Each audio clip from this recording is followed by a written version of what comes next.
yi ànd ak seen rajo Benno FM ci 106.0 mbokk yi gannaaw bu ñu leen nuyoo di leen siyaare ñu ci dalal ay kilifa ay kàngam ci réew mi ci département bu Mbacké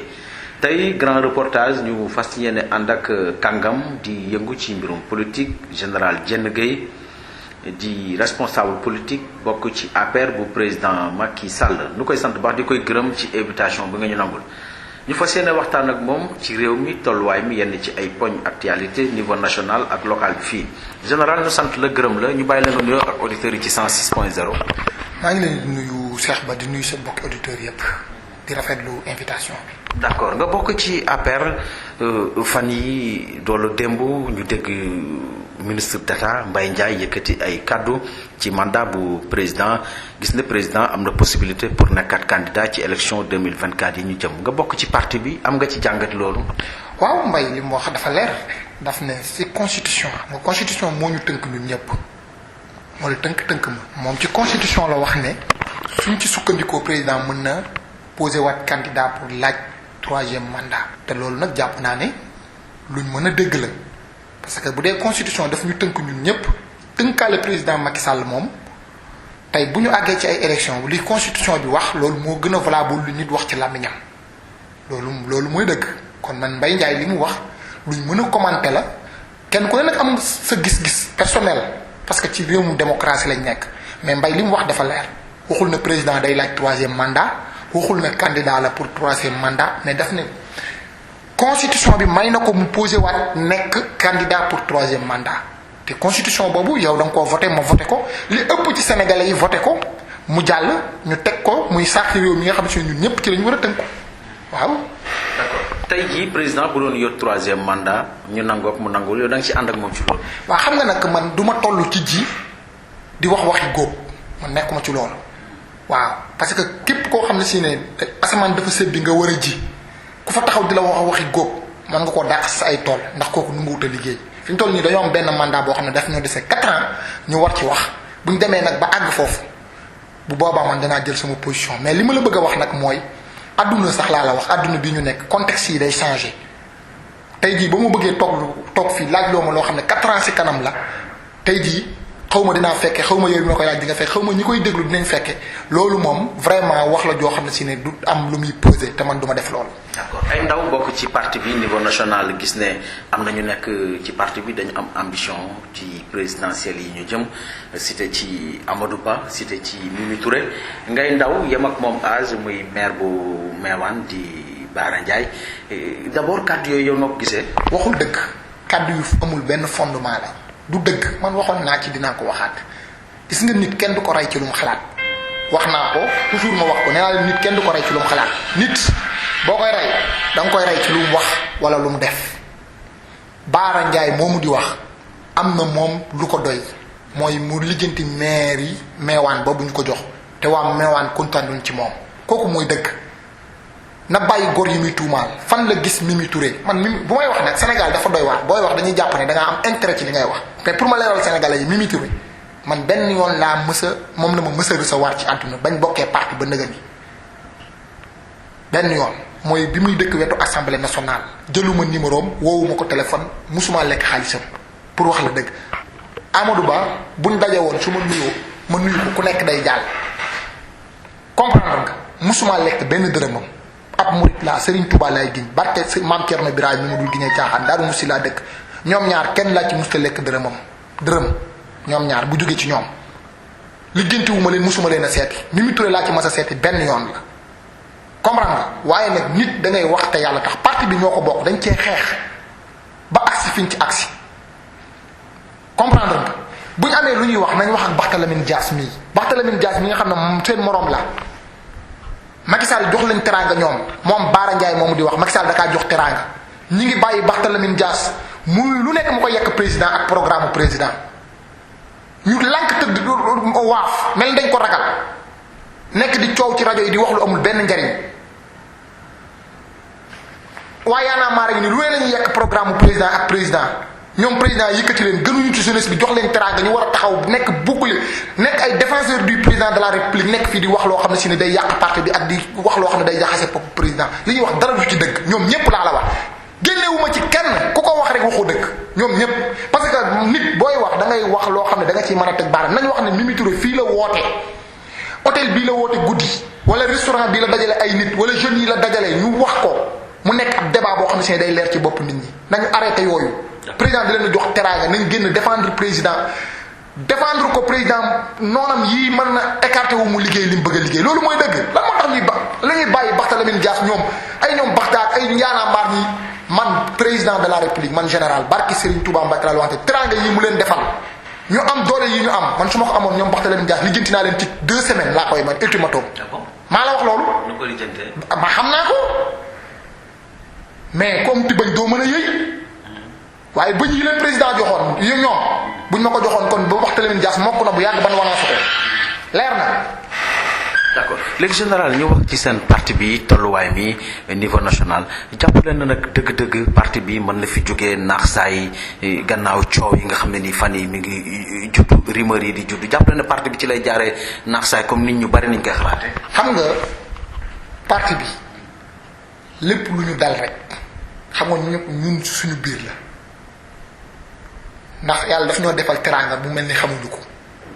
Ablaye Wade ñaar fukki at ak juróom-benn la topp ci réew mi ànd ak waa PDS di daw façon lu ne mu dugg dem ci kaso def ci lépp doog a jot réew mi jot am na ndam mais jot na ay natt yu metti ñun suñ parti ñetti at rek la def ñëw pouvoir kenn ci ñun souffrance yu metti yooyu ci opposition daanaka dajoo ko donte ñetti at yooyu ak ñetti at yu metti la. mais bi ñu ñëwee xam nga lañ lañu waroon def mooy ànd nekk benn ay bokki kese bu ñu leen yebee dañoo jubawul waaye li ñu war a wax ñun duñ ko wax li ñu war a def duñ ko def taxawaay yi ñu war a am ci wetu président duñ ko am alors que ñu ngi xëccoo ay intérêt ak ay positionnement loolu mooy dëgg président dafa war a seetaat ndawam yi nga xam ne si ne waxoon naa ko dinaa ko waxaat amuñu benn représentatif ci parti bi lu dul bu ñu xëyee di wër Ndakaaru di taxawaalu di wax lu dul dëgg bëgg ñu jox leen considération di lambari kenn du ci dem sa base politique kenn amalu ci njariñ nit dem ci ministre bee wax lee dem ci ministre bee wax lee ministre bu te benn boroom xam-xam daf ne woon nekk ci am réew te ku fa am wërsëg nga ne sama waay la du fay la ci gor as gor day liggéey di dund aw ñaqam kenn du ko yàpp ndax du jote kenn dara waaye nekk ci dëkk ku fa am wërsëg nga bëgg koo nekk sa xarit temps yi Mame Boye Diao lañ jël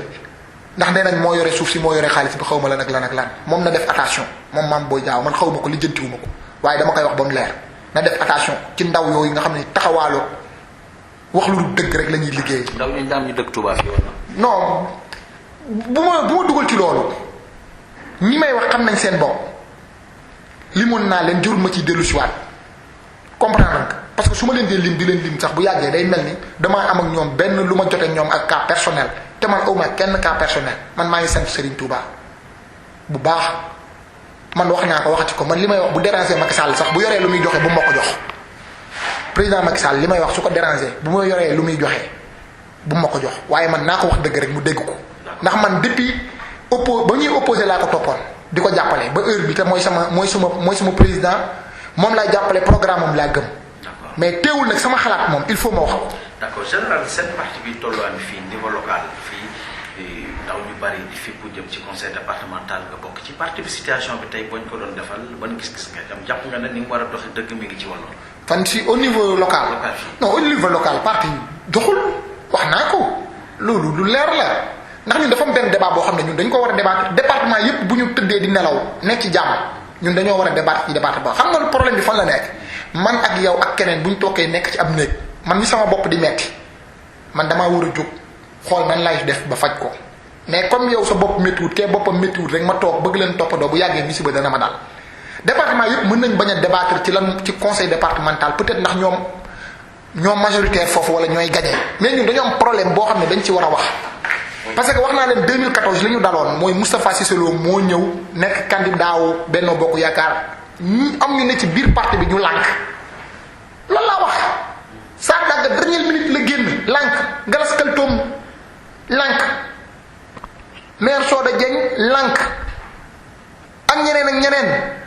ñooñu ànd ak opposition bi fi nekkoon dooleel leen ñu daara liste bi élection législative jaar fi am ay nit yoo xam ne ci biir parti bi lañ bokk doon xeex liste bi pour mu daan ñu jëmaat ay élection 1 an dese ñu te nanguwuñ cee débat xamuñu kan mooy suñu candidat amuñu kenn njiit moo tax man ma ne man président Macky Sall sax am na candidat boo xam ne bu ne ma woon kaay jàppale ko damay lànk ndax man bu ma woowoon dinaa ko wax ne ko liste bii moo mën a gañe su ma gëmee baax na su ma gëmul baax na mais man sa jëmi bopp man candidat laa ci conseil départemental bi bu Mbacké ndax man jàpp naa ne expérience bi ma am ci politique su ko président Macky Sall soxlawul pour exploiter ko tamit man ma ji ma ndab na bi ak su may moyen bopp pour exploiter ko parce que bi ma koy wut dama ko doon wut pour jàppale ko mais aussi tamit dama koy wut pour garder ci suma avenir politique. d'accord bu ñu la investirul décision parti bi da nga ko respecté. buñ ma investirul ci local yi décision parti bi da nga ko respecté. non man nag non defal ndànk nag man nag président Macky Sall ba mu soxlaa palais bi damaa xeex bokk ci ñi gënoon a jàmbaare pour yóbbuwaat ko fa ba mu indee ab liste député bi ñu koy defar ñun waroon nañ ci am xalaat mais amuñu ci xalaat dañoo dem Dakar tudd ci defar ko ba ñu ñëwee lañ ci neex lañ ci naqari lépp dañoo jël décision boobu topp ko mais nag fii nag au niveau local nag suñu localité moom le président maîtriser territoire du Sénégal ñu gën ko ñu jàpp ne ñoo ko gën a maîtriser fii ndax ñoo fi juddoo ñoo fi yaroo doon fi yalwaan buntu kër bu nañu dugg fa xam nañ fi lu mu fi xamul. kon nag bu ñu consulté wul ba dégg yeneen nit yoo xam ne si ne ñun ak ñoom rek a yem ci parti bi ñu nekk suñuy nawle peut-être dañoo ëpp dañoo ëpp ay relation ba tax mu jël décision bu ñëwee man damay lànk je refuse. d'accord waaw. général réew mi tolluwaay mi ban gis-gis nga jëm jàpp nga ne nag dëgg-dëgg réew mi la muy jëm ci kanam wala réew muy deltu ginnaaw la comme waa yaanaam waa mouvement ñoo lànk ak gis-gis giñ ci am ak courant bu yokk ak dund bu cher. non président nag moom jàmbaar la waaw si wàllu réalisation ak liggéey jàmbaar la problème bi kay mooy. dafa amul ñu ko jàppale xam nga président dafa wéttaliku ba noppi wéet dafa wéttaliku ci ay nit wéet ci ay xalaat yu baax nit ñi ko wër bari nañ am na gouvernement am na ay directeur cabinet am na yépp loolu wéttal la ci wàllu nit physiquement ni nit ñi buñ taxawee danañ bari ñu ko wër mais xalaat yu baax ak gis-gis yoon yu baax ci la wéet mais président moom wax dëgg yàlla programme bi mu tëgg ko muy PCE li mu ci def kenn mënu ko werante wax dëgg yàlla wax naa la Touba gi rek autoroute Ila Touba bi rek doyoon na bilan si 7 ans yi mu njëkk a def ndax Touba ni mu ko ubbee moom ak Dakar ñaari ville yu mag yi gën a mag ci Sénégal mu ubbi ko ba nga xam ne oto boo yoree oto 1h30 nga àgg wala 1h pour mën a dem régler sa problème ñëw añ si waat Touba te ñépp xam ne économie si réew yoon yu gaaw da koy baaxal ñu jóge foofu mu ñëw suul 11 milliards ci assainissement bu Touba. jóge foofu màggal gi murid yi amul lu dul moom mu def ko fête nationale da ngay màggal si te kenn du la laaj demande d'explication jóge foofu forage yi mu yokk ci dëkk bi non président nag vraiment moom ci wàllu liggéey moom amul lu ko nit mën a wax président liggéeykat la problème bi mooy parti bi ci la war a taxaw wax ci loolu mooy dëgg. ñu la sant baax di la gërëm kàddu yi mujj lan lay doon. sant yàlla bu baax rek di wax la ma daan wax rek man su ma xasee ba yëkkati suma kàddu di wax li ma gëm laay wax comme déranger nga baal ma. waaye man waxuma pour di neexal kenn président Macky Sall sax waxuma pour neexal ko xam nga lan laay ñaan yàlla lu ma koy wax yàlla nay njariñam di njariñu réew mi lu may gikkat sama kàddu di ko wax yàlla nay njariñu président di njariñu réew mi mais man waxuma bu nee naa la boo amee lu muy boo dee nomee bu ko neexee bu samay kàddu bu ko déranger bu ma nomee